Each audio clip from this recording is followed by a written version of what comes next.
சோர்ந்து போகாதே மகனே, சோர்ந்து போகாதே மகளே, உன்னோடு நான் இருக்கிறேன், உன்னோடு நான் இருக்கிறேன்.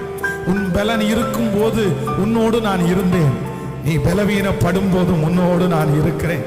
உன் கரத்தை பிடித்த நாள் முதல் இன்று வரைக்கும் உன்னை கைவிடாத கர்த்தர் இந்த 6வது மாதத்திலையும் உன்னை நான் கைவிட மாட்டேன்.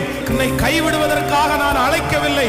தாவீதை போல நீ பின்தொடர், நீ சகலத்தையும் திருப்பிக் கொள்ளுவாய்.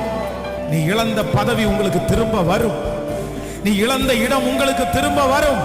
நீ எந்த ஸ்தானத்திலிருந்து தள்ளப்பட்டீர்களோ அந்த ஸ்தானத்தை கர்த்தர் இந்த மாதம் உங்களுக்கு தந்து அழகுபடுத்தி உங்களை ஜெயிக்க பண்ணி உங்களுக்கு அநேகருக்கு பிரயோஜனமுள்ள கருவிகளாய் மாற்றுவேன் என்று கர்த்தர் வாக்கு கொடுக்கிறார்.